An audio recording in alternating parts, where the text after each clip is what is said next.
What's up, Northwest? Welcome back to another episode of Behind the Huddle. I'm your host, Boston Mendenhall, and today we have the play director, Mr. Tillotson. Mr. Tillotson is originally from Prairie View, so he doesn't exactly serve here. So a lot of you might not know him, and we'll probably meet him for the very first time today. Mr. Tillotson has a degree here, located in Iowa. He went to East High School. He did all the things in order to be a great assistant director, and then the main director with Miss Payne, who's out on maternity leave. It was a great interview. He's a great person to talk to. And without further ado, here is Mr. Tillotson. Welcome to Behind the Huddle. I'm your host, Boston Mendenhall, and today we have the privilege of talking to Director Tillison. He's this year's director of the play Radium Girls, and today we're going to discuss how he got his position, specific approaches that he uses when he approaches a scene during a play, and many more. Welcome to the show, Mr. Tillotson. Thank you very much. So initially, this job of the play director isn't exactly yours, right? It's Mrs. Payne's, who's currently on maternity leave. But how did you kind of begin to get this opportunity of being the play director? Yeah. So Mrs. Payton is still the director, will be the director in the future, but she just recently lost her assistant director. Yeah. So this was actually a great opportunity where she didn't have to give up her contract and not be able to continue working on the projects anymore. She was able to do her maternity leave and hire me on as the assistant director. Yeah. There were a couple of people that she reached out to that unfortunately weren't able to do it. Fortunate for me. But I was the person that was really willing and wanted to take part in it because directing at a high school has kind of been my goal since I started college. And I was just ready to do it and was ready to jump in. And that's kind of how I got it. Yeah. So what was the decisions or factors that made you want to take on the role? Because obviously you said you wanted it since college. Was this the breakout moment, or did you ever feel like you wanted more time or an assistant role before you got a head role? Yeah, that's been something I've actually been going back and forth on recently. I think something when you become an adult and all of a sudden you got to start going after the things, there is a little bit of fear of I'm not ready to do it. Yeah. So I have started to think that maybe being an assistant would be the thing that I'd want to do first, just to learn from somebody. This opportunity was more of throwing into doing all of it instead. But it was great because Mrs. Payton was there the first couple of weeks. She got some of the more administrative things like booking the auditorium, planning out some of those things done before she left. So it was really the stuff that I already knew how to do that I had to do after that. So it was still a great opportunity to have somebody to be there to support me. So when Miss Payne left and everything, and you kind of were technically given the reins and everything like that, what kind of concepts and stuff did you want to instill upon the performers when it came to getting the job done and everything like that? Yeah, absolutely. One thing that I wanted to make sure I didn't do as being the assistant director and being there when Mrs. Payton wasn't there is try to change everything and try to be different and send the production down a different path. So I really wanted to make sure that I stayed true to the things that she finds really important, which is she really likes having the students have ownership over their own creations. I was the director, but for a lot of the scenes, it was actually done by the students. So we had two student directors, Sydney Laporte and Luca Jenkins, and they did the blocking, they taught the blocking, and really all I did was towards the end of it, I cleaned those things up, made sure it looked really nice and pretty on stage with what they had done. So a lot of the credit to what happened in the show does go to those two because they did a lot of that work. Okay, so this is probably all over the place, but we're going to kind of take a step back and go back to kind of your origin story. So kind of coming to the beginning of you getting involved in theater. How did initially you get involved in theater, and how did you fall in love with it and decide that it would be your career and what you'd go and do in the future? Yeah, I was a big music guy. I really liked to sing all growing up, and my family kind of pushed me towards doing that. But about middle school, I kind of fell out of love with it and got really into sports. So I was a big sports guy in high school. I did football, wrestling, rugby, and I was a varsity athlete in all of those for my 4 years. So I didn't really want to do theater or any of that. I can accredit my going back to the music stuff to an ex-girlfriend from high school who got tired of me just singing in the car next to her and said, hey, you should just join choir. Through that, they got me to do show choir. Then they got me to help out because we didn't make the playoffs one year for football. So I could join the last 2 weeks to be in the musical because we were doing Bring It On the musical, which is cheerleading. And they didn't have any guys that were strong enough to throw the girls up in the air. So they put me in. And I really enjoyed that experience and had a lot of fun with it.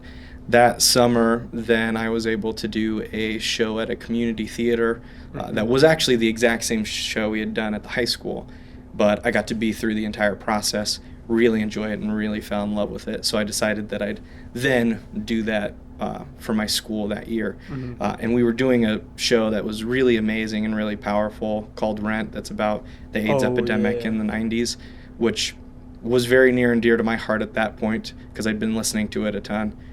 I had actually decided that I wasn't going to play football and I was instead going to just be in the musical because sharing wasn't really a thing at my school. And my coaches, because they had heard I was going to quit, were kind enough to give me the opportunity to be able to do both. So I was able to be a lead in the musical and still be on the football team. Kind of talk about like the balancing between your athletics and like both, like I play sports and also I'm involved in show choir and all the other things, right? It's definitely thankfully I don't have at the same time like some guys who like come from football and everything like that. Like how did you manage kind of doing both, especially when it must have been really hard trying to do the play and also like compete at practice. I mean, you gotta learn lines when you go home and also you're dead tired because you just ran like some sprints and stuff like that.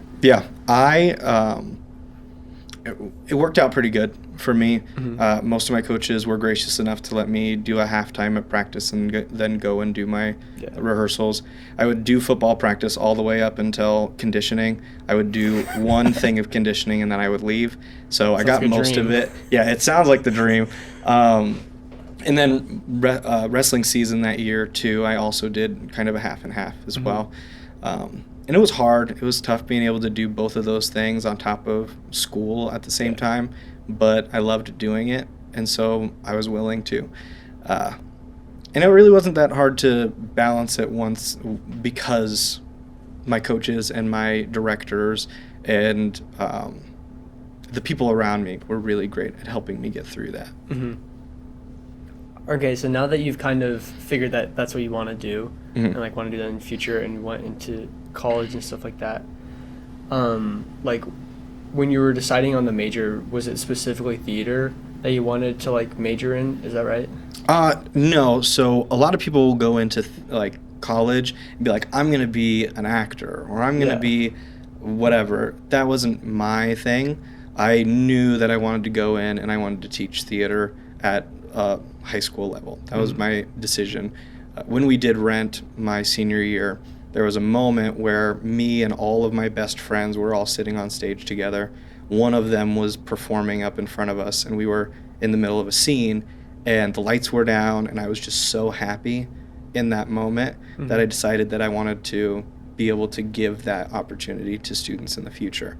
So that's when I made the decision. Before that, I was going to be an exotic vet and be a vet at the zoo, but completely changed that over. But so yeah, my entire college career, I was just dedicated to doing educational theater. At my school, the way that worked out was I majored in secondary education, and I minored in secondary education to get the teaching. I majored in theater, and then I got endorsements for speech and for English as well. So like I'm guessing in your collegiate career, you were part of some place, or just even after that, like what were some of the productions that you were part of? Obviously you said Rent. I haven't seen it, but I've heard it's incredible and heard rave reviews about it. My parents have seen it; it's great. But whatever productions you've been part of. So I have. In college, we did a bunch of things. We didn't really do musicals. We did more operas. Simpson is where I went, and they are known as an opera school. We did Guys and Dolls, which was really great.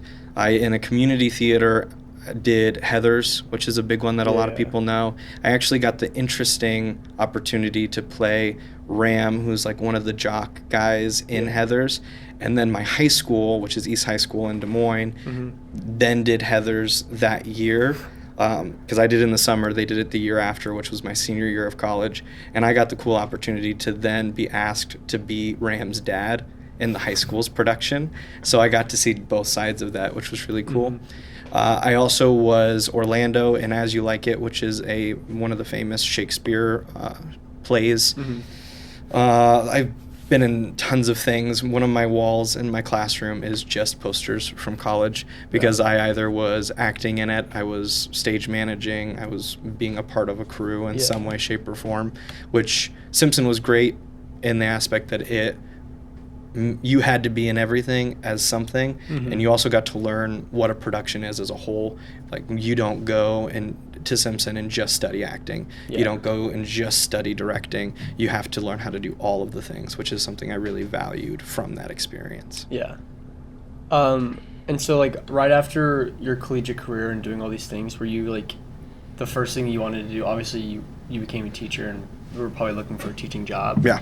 But with that, were you looking immediately out of college to get into some kind of directing role, like whether that's just an assistant or anything like that, or did you kind of want, like, to settle in first with your teaching job before you got to, like, eventually, like, you know, teaching students versus, like, the very first time you've ever taught students, like, officially? Yeah, I kind of was going to take what I could get, really was what I wanted.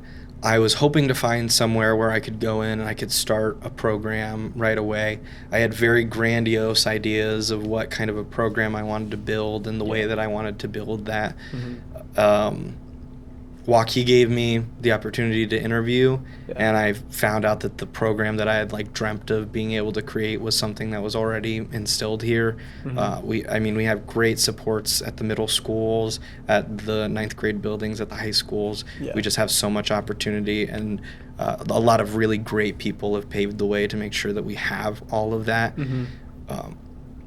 But so I was super excited to come in, wasn't able to get, like, the directing or the theater job that I maybe hoped for, but doing speech has been absolutely amazing in the same way that I was hoping that theater would. And then I was able to join into extracurriculars. I hadn't planned on doing it, and I had actually kind of been warned away from doing extracurriculars in the first year just because it can be so overwhelming. But our team with speech and theater is very convincing, and I was able to do some things that weren't super difficult. I got to assistant direct for the 6th grade play last year at Waukee Middle School, and I was an assistant coach for the IHSSA individuals team at Prairie View where I work. So both of those were great experiences where I kind of just got to put, like, my toe in and feel how the water felt, and it was great. And so I was more willing to take bigger opportunities this year. So the other current coach that I've currently have interviewed previously was Coach Nielsen. He was voice coach country. I'm pretty sure he coached at Trail Ridge or Prairie View. Okay. But he's in the same boat kind of as you, where you're not in the same building as the students, so you wouldn't see them on a daily basis. You're not teaching a class that's necessarily having all of them in the room. What's kind of the feeling or, like, the difference you would say between either, like, being in a building with people that you're, like, doing everything with versus, like, having to go to a different building and not seeing them and only seeing them when it's the production? Yeah. One of the beauties is that I am working at the feeder school for the school, or for Northwest. So sophomores I knew, and I already have relationships built up with quite a few of those. And as the years keep going, I'm going to know all of the students, or a vast majority of them, because I've had them in speech class their freshman year, which will be really cool. But yes, this time when I walked in, 2/3 had no idea who the people were. I had maybe seen them in speech competition the year before, or saw them in the play or the musical when I came and watched those. But it was an interesting kind of curve having to get to know these people that I don't know, but we're doing something that you have to be very vulnerable and you have to be very confident in each other. So it was a really fun experience to get to know those people. It was hard because I'm terrible with names. And Max Ziegemeyer, I'm so sorry for him, but I just kept calling him the wrong name.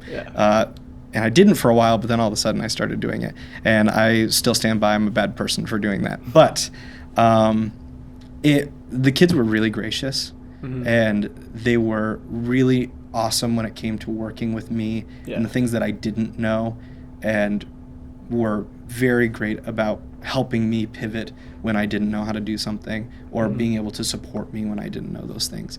So if I didn't have such a great group of students that I was working with, it would have been much more of a failure, but we ended up having a really great success because of that.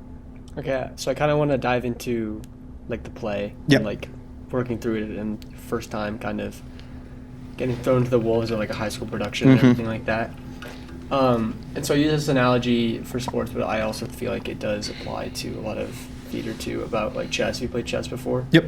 So you kind of have like the opening, mid-game, and end-game, right? So it would be kind of the analogy of the opening would be like your kind of preseason or like auditions, figuring out like who's returning, all that kind of stuff, like who you think is going to fit roles best and everything like that. Mid-game, obviously, putting the whole thing together and getting it ready, and then end-game would obviously be, I mean, what, previous Friday, Saturday, and Sunday.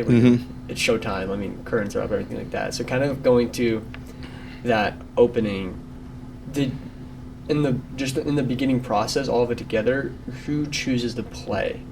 Like, who chooses what, like, that kind of thing, and then how do you approach a certain project? Yeah, so the director is the person who's in charge of making that decision. It depends on who you are. If you're going to also talk to your technical director about what opportunities they're wanting to give you. In this instance, Mrs. Payton made the decision on which one it was going to be, and she did that last year, so before I was hired. Chose a really great play, and it is really good. But when it comes to deciding what kind of show you're going to do, you have to think of a lot of different things. I think one is the most important is what kind of opportunities does it give students. If I did a Shakespeare play last year, I shouldn't do a Shakespeare play again because they're not learning anything. It's the same thing. If I did a drama one year, I probably shouldn't do another drama because they're really not learning anything new. So you have to think about what those experiences are. We have the fortunate yet unfortunate circumstance of also having like a huge department. We have so many students that are really interested in getting to act, and there's not a ton of plays that are actually made for that large of groups. So you do have a limited amount of things that you can choose from in there. But that's another thing you have to think about is how many students am I going to have? How many roles do I need to have along with that? And there is, in some sense, who do we have that can do this? Like, there's some shows that you should not do based on what kind of kids you have. Like, if you don't have a large Latino community, you should not do In the Heights. I was about to say, because In the Heights. Love that movie, love that musical, but there are schools that do it that shouldn't do it. You have to think of it that way, but you also have to think, if this is a show that is mainly men, like if it's Newsies, I probably shouldn't choose Newsies if I've only got 2 guys in my department. So you really have to think about those things. There's a lot that goes into it, and sometimes you can forgive a couple of things. Like with the Newsies, you can have women play those characters. There's no problem with that. A lot of places will do that. So it's never going to be perfect, but it's about looking at all the different factors and deciding what's going to ultimately be the best for the students. It shouldn't be I have this really great artistic idea for this play. I'm just going to do it and we'll figure it out. So I don't know if you know the answer to this question, but like, I've always been curious about this. Is there like Netflix, but for like play directors, where you just like kind of scroll through and see what's out there, and then you can like choose what kind of, there's like a catalog of some kind where you can like pick plays, and you're like, oh, I'm gonna read the description and then like watch some parts of it? Because I can imagine you, as a play director or anything like that, or musical director, you'd watch a lot of plays, but like you can't see the 20 plays that come out every single year, the 50 plays that come out, because you're not watching a play a week. Like, it wouldn't be possible to live your life and still have all that. So kind of how do you find plays? Or musicals? There's a lot of different places that you can look at it. Some playwrights will publish their own things. There are, I'm trying to think of the names. There are some where you can go and there's a lot of different options on there. A lot of them you have to pay to be able to get a script to even go through and look at, but you can find scripts pretty much anywhere on the internet. If you know the name of it, you can figure out a way to find it. Some PDF somewhere. Yeah, there's some PDF somewhere of it, just like movies. There is a Digital Theater Plus, which is more of like the Netflix version where you can go in, you can watch a bunch of different plays. They don't have all of them, but they have great educational theater things. It's actually something that our theater and speech curriculum, we just redid all of that stuff on how we teach, why we teach, what we teach, and we got a subscription so that now we can all use Digital Theater Plus in our classrooms, which is a great and awesome opportunity for our speech or our theater teachers. But in there's different plays, there's different musicals. You can search by genre, you can search by if you want a family piece, if you want more of like that like rated R kind of vibe to it. So there's definitely tons of places to go and look. Some might be a little bit more restrictive than others. But ultimately, really, what matters is if you're using it and you're doing a show, you have to make sure you follow the copyright things on that. So now that you kind of have the show Radium Girls and everything, obviously Miss Payne was with you for like the first few weeks to get through some of that kind of stuff. But like, how did you and Miss Payne, and then after she left, you approach like the beginning of the opening of the project, kind of just taking something that's on paper, it's a script, it's PDF, to putting it like basically through a person's ears and then have them perform it? Because obviously you're not on stage, you're not the lead, you're not the person doing all this stuff, so you have to kind of show and teach everything, or the vision that you would see for the play. Well, to direct in the right way, I think you have to do a huge amount of analysis of a play first. Like, you should read a play or musical through 3 times before you even start writing or thinking of doing any work on it, because you really have to digest and think of what are all the different aspects and things that go into this. You then should go through, take that play and create, what is your concept? What do I think is the purpose of this show? What do I think are like the themes and the messages that I think are super important? Because those are the things that then can influence the way you direct and how you direct things. There's a lot more technical things of then like breaking down scene by scene and finding ways to then take what's in your head and put it into an actor's mind. But I won't go over all that like little stuff. But there's a ton of prep work in general. Then you go into doing your auditions, and I think it's really important that a director walks in without a bias or a thought in mind as to who is going to get what, because that's super restrictive. My favorite thing is taking a person that maybe is not seen as like the best actor, or maybe not many people really expect a ton out of performances from, and being able to get a really good performance out of that person, because there's just like a spark in my head of like, oh, I could see them, if I can get them to do the right thing, they would be perfect for that role. So I think it's really important that you walk in with more of that mindset of anyone could play any roles. Then it's really just, who do I think is close enough to my vision right now? A lot of people, and this, like, if you're a person who wants to act or wants to go and audition, never ask a director if they have notes for you or why they didn't choose you for a specific role. Because a lot of times it actually just comes down to, what's my vision and who fits that vision better. You might not be, or you might be a way better actor than that person is. You might have way more stage presence than that person does. But I have a vision of what I want the person to act like, how I want them to deliver lines, and there might just be one person that fits that a lot better, and it might not be the senior who's been like the lead in every single thing that they've done. But yeah, that's kind of how the start of it goes. When you go into the casting, it is just more of that. It's the who do I think works where, and a lot of times it is kind of going back to chess. It is a chess match. You have to think, where do all of these pieces go that's going to end up with the most success? At any point, there's probably 3 people that could play one role. But you have to figure out, if I make this person play that role, that means they can't play this one. Do I have somebody who's going to be able to play that one better? But if then I put that one there, and so on and so forth. Like, you can have really good players, but it doesn't mean you're the best team. Absolutely. Or you can have, as you were saying, like, one player doesn't carry a whole full team. Nope. And we could have recast Radium Girls, and we could have cast it in a lot of different ways with a lot of different people playing the roles that were played.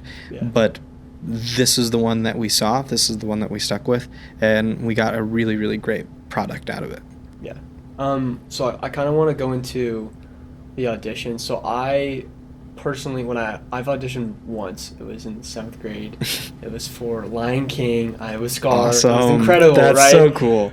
COVID happened and it never happened. Oh, no. So I was like, oh man, it sucks. But I remember going to that. It was very weird because it was very much 7th grade and wasn't, I guess, as serious. Like everyone was trying to figure everything out. But now it's a bit more like high school where a lot of people are established. Whether that's like, I don't know if you knew Jack Anderson from last year. Very much established, like always was like main role kind of a person, kind of a big kind of thing like that. So when you go into auditions, first of all, I want to ask, were you making the decisions when it came to that kind of stuff, or were you kind of more input-wise? Because Ms. Payton was there at the beginning, but also you're the person who's going to have to be dealing with the decisions. Yeah.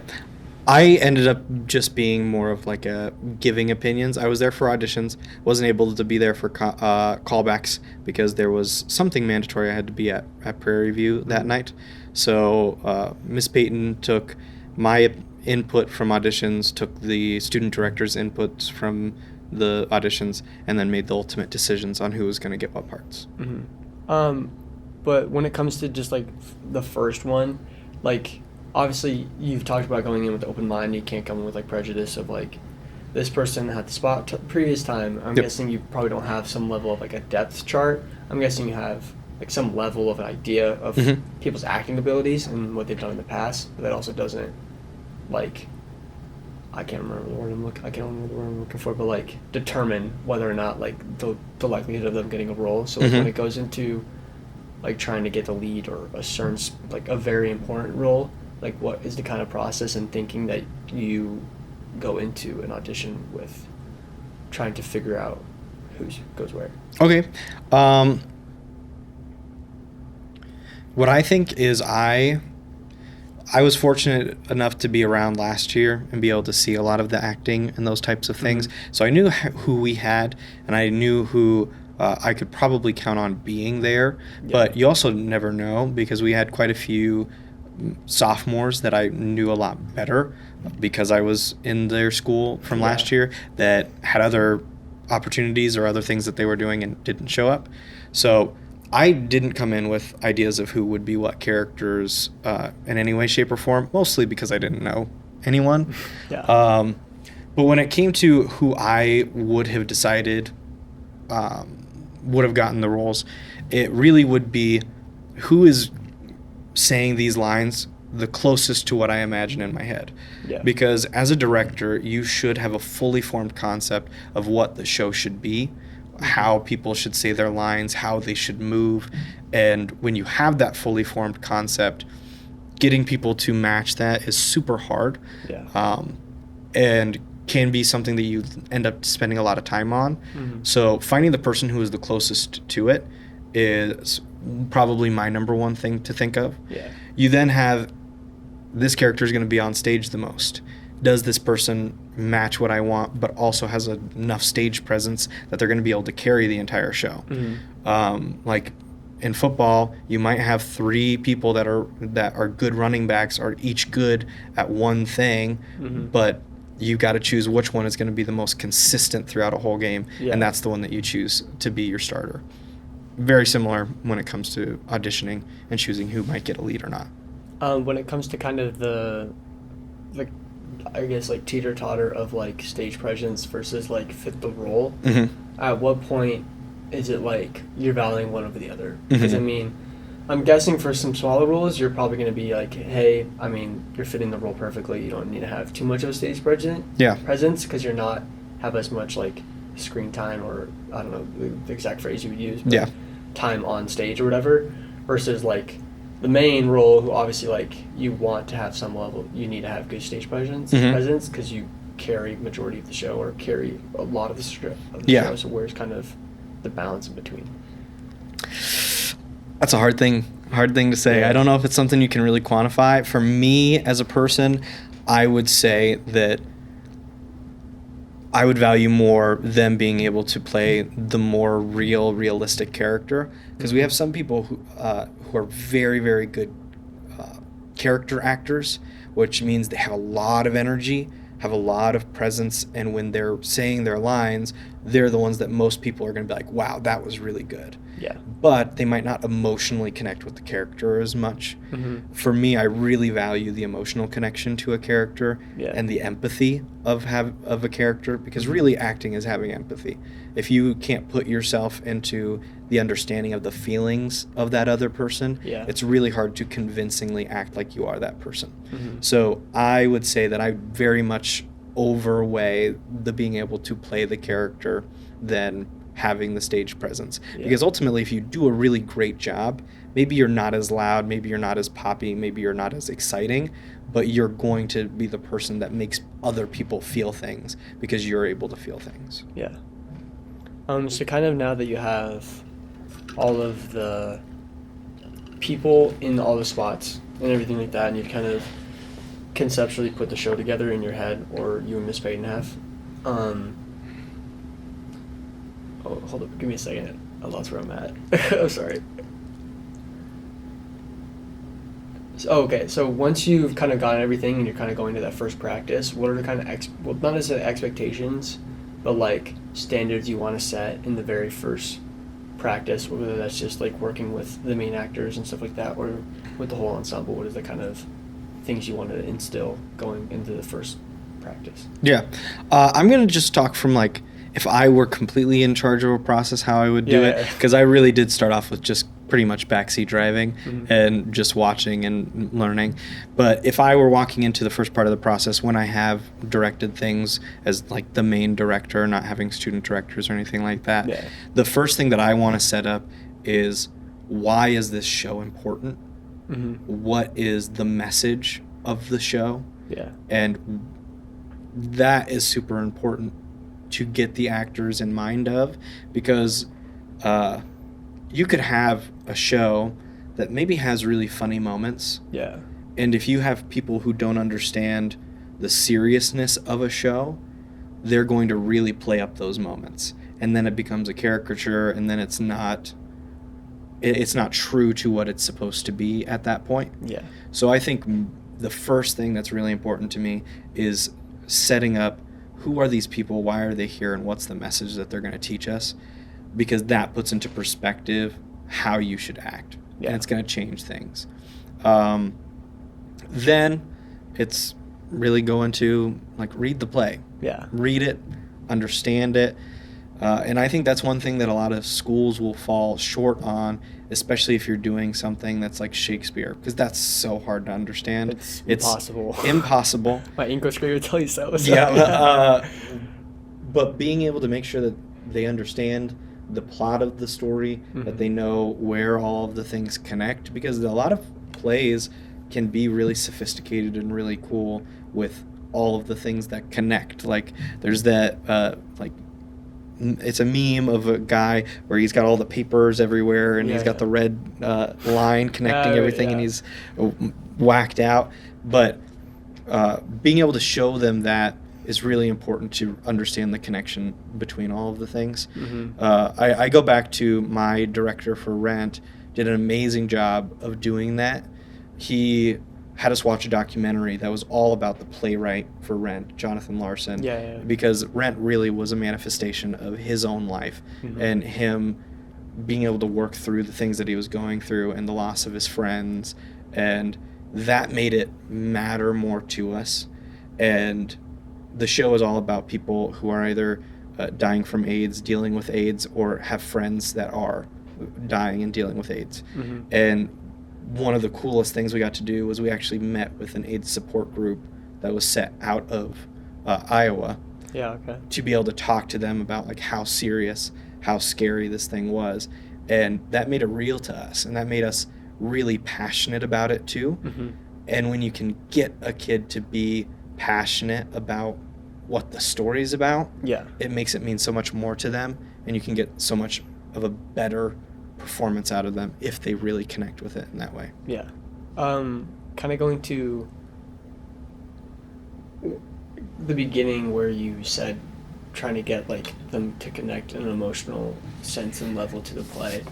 Did you usually do that, or you or Ms. Payne, or in the sense that if you were doing this, like would the first practice just be like you kind of sitting down with everyone, explaining everything, kind of what your director did, and trying to like lay out, put everything on a board, saying with like all the different things that as you said, kind of giving a roadmap of the show so they have a basic understanding, but at the same time telling what like the underlying message is, whether it's about Rent with like the AIDS and everything, or the Jonathan Larson story of like failing from all of his previous things to eventually reaching success at a really, I want to say old age, but I mean at an age or whatever where it was at a different level and everything like that. But like how would you, or how have you kind of introduced or showed a whole bunch of people who don't have the thing inside your head to give them the vision and help them emotionally connect with the show? Yeah. What I was taught to do in college was to create a director's concept. So that is where you almost write an essay. It's not as extensive, but you write what the show is about. When I have directed shows in the past, I have either read that concept to them to start the process, or I've given it to them to look back on and reference as we're doing, as we're going through the process. I didn't come in with that much being prepared because we had our student directors that did that. We did have conversations about the time period, the importance of the things that we were talking about, some of the themes. That's one thing I probably would wish that we would spend a little bit more time on, is the making it super important to the actors. Yeah. But we did have great conversations about it. Ava Hansen was an assistant student director, and she did our dramaturgy too, which is it's somebody who goes back and looks at the history and finds all of the like context for the things that are happening. The words, the names that we don't know of actors and actresses from the 1920s, goes out, figures out who those people were, talks about what are the like things that were going on in the country that this play takes place at that time. And she did a really great job of that. And we had one rehearsal, I think it was right before we ran Act 1 for the first time as a whole, where everyone sat down and she ran through some of those things. And I think that helped put into perspective where these people are at and why this thing was important.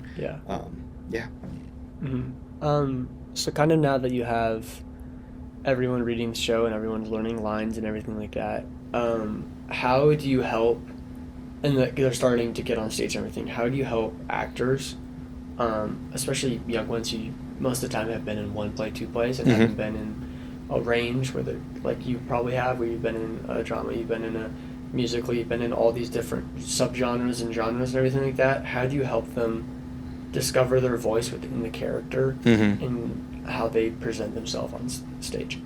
Yeah, that's really great. One of the best ways to do that, there are some directors that will just get up and do it the way they want it to happen. That's, in my college career and learning how to direct, that's not something that you really should do, because like you said, that doesn't give the actor their voice, and most of the time gives a very plastic performance, because it's not real to them, it's not natural to them. So one of the best ways to do that is to give them something to think about. One way that I like to do that is by coming up with action verbs. So what is it that person is trying to do at that moment? So if you are saying a line as if you are trying to attack someone, it's going to be very different than if you're trying to investigate that person. And giving that will help give them more context to the line, and then leads them to saying it in a different way. And it really is just trying those things over and over again.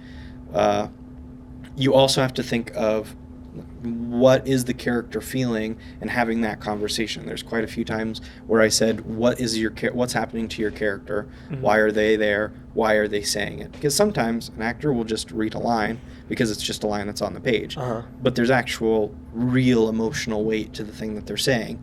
And it's not until you have an actor think about that they're like, oh, light bulb goes off, and then all of a sudden it'll change.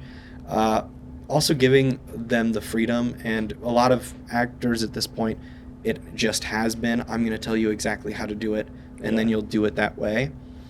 Getting them to realize that making choices is okay. And by choices, it's just trying things differently. A lot of people will get locked into, I'm memorizing my lines, so I'm only going to say my lines the exact way that I've always said them, or I'm only going to do the stuff with my body that my director told me to do. Yeah. But then they become very inactive, and then that's not a good performance. So trying to instill that it's okay to make choices, because then we get to see things. We can say no to those things. Yeah. Some of those things are going to be big no's, but you'll find something if you're willing to give it a shot and willing to make choices. Yeah. So when it comes to like a performer learning their lines, obviously they're going to say the line or whatever, and you kind of have to interpret how they did that. So like, let's say they had a certain line that wasn't exactly portraying a certain thing. How do you help an actor like break down what like true meaning of the line is? Whether that's something that's the climax of the moment of the whole play, where it's like a person is like showing their true emotions or something like that. Like, how do you help an actor understand what the line is to get like a better performance out of them? Yeah, I think it's really just is giving them that context. Rather than telling them, like, I would never say, this is the climax of the story, this is like the high point where you're like, I would ask them questions that get them to that moment. So if this is something that connects to the character, first I'm just going to ask, how does your character feel right now? Yeah. What is your character trying to get out of what they are doing right now? Because you have to know what a character wants before, because every interaction that any human's ever going to have, each person wants something out of that interaction. Yeah. You have to figure out what's the want. When you can identify the want, then you can identify, okay, how are they going to go about trying to get what they want? Yeah. And that also can help influence this a actor into saying a line in maybe the way that you're hoping they will. And now, so from what I've heard from some other people and actors that I asked about before the play, because I unfortunately wasn't able to go see it. I don't know. I'm here. sorry. I can't even remember what I was doing. Sorry. I could have been there. It's okay. It's okay. But what are the things that you think make a good performer and someone who you don't have to look at? Because from a lot of things that people said, is you were very great in helping them become this actor. And I think we've talked about it and touched a little bit about like helping them see the emotion and not just like the top line, but like the good stuff underneath, right? So what would you say are the things or the attributes that like make a good performer who isn't just reading the line off the page, but is interpreting the line and giving something that shows emotion and makes you feel something? Yeah. I think the hardest thing is getting them to learn the lines. That is, it is difficult, especially if you're someone who has 100 lines in the play or more, which most like leads will have more than 100 lines. That's a really difficult thing, and it's really hard to add emotion to it when you're trying to memorize those lines and then try to remember those lines when you no longer have a book in hand. So that's kind of the hardest thing to get them to do. So somebody who can get those lines down easily is great, but it's also really is that empathy. The difference between a character or I wouldn't say that, because a character actor, you still have to have empathy in there. Yeah. But the difference between a good actor and a great actor is a good actor can put emotion into their lines and can put emotion into their movement. A great actor can feel what it is that they're supposed to be feeling, can put themselves in the headspace of the person that they are being, and can actually experience that in that moment. So that's what I think makes a really, really good performer, is a person who can really get themselves to feel for the person in the circumstance that their character is in. Yeah. It's kind of a hypothetical, but like, would one of the hardest roles in a position would be to be like half of the play where they're kind of this emotionless person who eventually like begins to show emotion, where they kind of have to be able to show emotion by not showing emotion, but at the same time be able to control themselves so much that they're eventually able to like have a character arc. Would you say that that would be one of the hard ones, or like having a ton of emotion from the beginning and still being able to be super joyous or super sad, but at the same time still have enough range, I guess, to still show like the themes and not just be like, oh, I'm happy, oh, I'm sad, oh, war is bad and stuff like that, but just to also have the deeper meanings behind everything. Yeah. Well, I would say that every character, no character should always be plastically one thing unless that's intentional.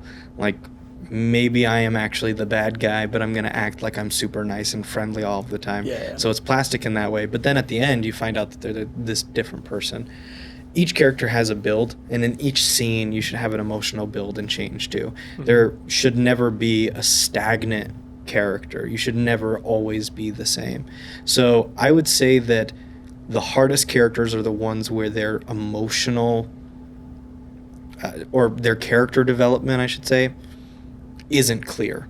Because when you don't have clear character development, then that's something you as an actor have to go and bake in, and you have to do a lot more analysis of the character and the things that they're going through to be able to make them emotionally interesting. Because if I just play what's on the paper and I don't have a built-in arc, I'm just going to be super flat.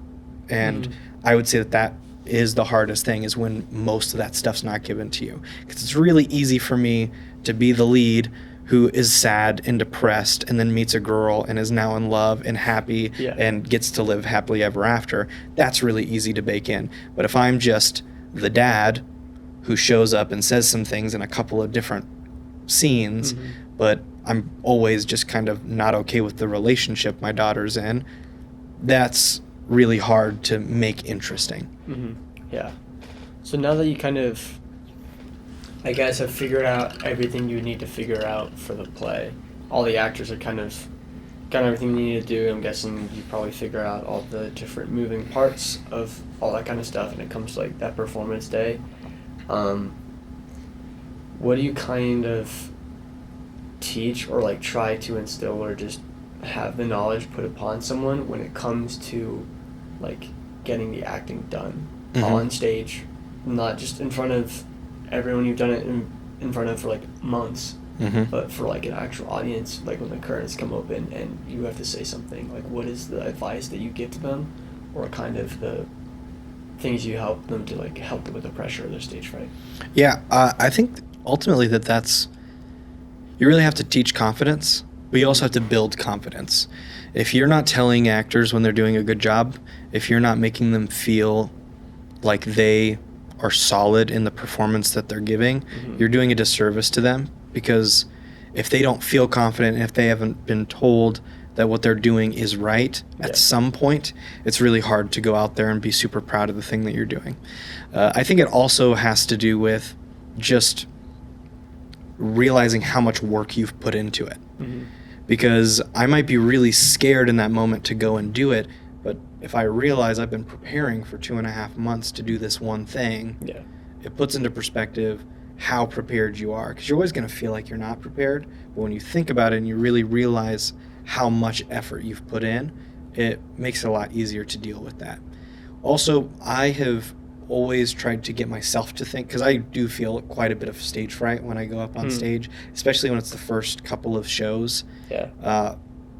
Taking that, and rather it being fear or being scared, thinking of it as being energized, and think of it as getting the energy from the audience and being able to put that into your performance, because that's really the best way to do it. Also, there's like the speech teacher part of me where we talk about the different types of stage fright and why you have it. And you got to really analyze what it is that is causing you to be afraid. But it really is just instilling that confidence, making them realize that they're doing a good job, and showing them how hard they have worked. And just to use the energy, really, is what my advice is. When it comes to, you've been on both ends, you've been the director and then also you've been the actor. would you say there's more stress for you come like the actual performance, being the director, kind of knowing it's out of your hands to some extent, and anything you've done, like you can't do anything, basically your hands are clean, and to some extent like you can't do anything about it, versus like you being the actor, where it's like you have to put something on and you've done all this preparation to do something. Like, is there more pressure being the director versus like there's no control over anything I do anymore, versus like I gotta go out and perform? That's a really great question that I haven't totally thought about before. I would say that hands down, there's more stress when it comes to being an actor. There's just so many things, and all of the things that go wrong you have to deal with. Yeah. I definitely feel stress as a director, but it's mostly because I want to be able to be there to help. I want to be able to be there to support when things go wrong. Yeah. But that's what all the preparation is for, is to make sure that they're ready, that they can do it, and then letting them do it. Yeah. So definitely acting is more stressful when it comes to the shows. Kind of like as your directing experience, has there been any kind of, I guess to some extent, story of either the previous, like going through all the motions and everything, or just like the performance where it's just like it happened, so it happened and you kind of just move on? Like there's been times where you have to, as a director, work through something with someone compared to being an actor who's being told like, hey, maybe this isn't where we want, so you need to work through it by yourself. Like, is there either a moment, if there's not a moment you can kind of just describe it or anything like that, but like where you have to work through problems? Because I feel like as a director, or it would seem, I would make the inference that it would be harder as a director to work through something because you're not the person who's doing it. In some sense, you're having to work together versus you working on it yourself. Yeah. In college, you cast your friends and they act for you. And I definitely had a time or two where a friend just wasn't getting it, getting what I was trying to get out of them. The things I was saying wasn't helping, wasn't working. You really have to know when to let something rest and let it be okay for now. There were a couple instances where I was on it for like 5-10 minutes just on like how to say this one line. And had I continued to go, that would just break down the actor's confidence more and more, because every time, and this is the wrong thinking, and I don't think actors should think like this, but they do, and we do. When you give an actor a note, they usually will feel like it's because they're doing something wrong. It's not because you're doing something wrong. It's just that you're getting new opportunities to do it differently. But if you stay on something for too long, that's just going to break down the confidence of that actor more and more, and ultimately can negatively impact their performance, because like we said, confidence is really important. Building confidence is important. So if you knock that down, that negatively impacts how they perform. And sometimes it can be, hey, I'm going to say all these things to you, I'm going to let it rest, and then the next time we come back and do this scene, you do it 10 times better because you had time to think about it and time to work on it. I'm a person who is very, very bad at just putting something into practice. I have to visualize, and I have to think it through my brain. I have to imagine it happening the way that somebody's telling me to before I can actually go and do that. So giving them that time is really important to be able to improve as well. If that answers the question. It answers the question. Kind of looking to your future, either here at Waukee or going somewhere else and building a program, what kind of do you want to do? You've talked about in the past where you kind of wanted to build a program, so I don't know if that would mean the third high school when it eventually gets here, or becoming, leaving and possibly going somewhere else and filling a position and taking up a program somewhere. Like, what do you think your kind of future is in the theater world? Well, I have hopes. I have dreams. I can't say that any of the things are going to happen. Right now, what I'm hoping to do is to learn as much as I can from the people that are around.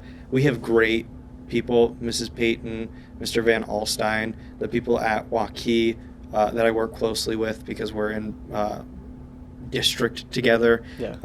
My goal is just to learn, to find out how to do things the right way. maybe find out things that I don't like, that I don't want to do, Mm-hmm. and hopefully set myself up to maybe, when that third high school happens, be a top contender to be able to take that over. Yeah. Or if one of the directors that's at Waukee or here decides that they would like to go to the new place, maybe filling their spot. Yeah. I think ultimately that would be what I'd like to do. Mm-hmm. Or just continue to work and help make the program that we have better. Yeah. Yeah, that's kind of my hopes. Well, coming to a bit to a close, it's been a great having you on, great conversation with you. Is there Yeah. anything else you kind of want to cover, or anything that's coming up, whether it's the next musical or I don't know if there's a winter play at all, but We have a large group speech that is starting. We won't actually have any competitions or anything until next semester, so that's a little bit far out. The musical is going to be announced here soon. Unfortunately, I'm not going to be a part of it officially. I might try to talk Mr. Van Alstyne into letting me come and help him every once in a while, Yeah. but that's going to be announced soon, so keep ears out about that because it's going to be a pretty good one. sweet. Well, thank you so much for coming on the show, and it was a great conversation. Yeah, thank you. Thanks again to Mr. Tillotson for coming on the show. And if you're listening this far, first of all, I just want to give a big thank you to you. You're probably one of the only people who's actually going to listen this far, or even listen to the show in general, so it means a ton from the bottom of my heart. And if you could press follow and give 5 stars on Spotify to truly just support the show. It means a lot to see where the show is and growing and all the numbers and everything like that. But until next time, I'm Boston Mendenhall, and this is Behind the Huddle. Deuces.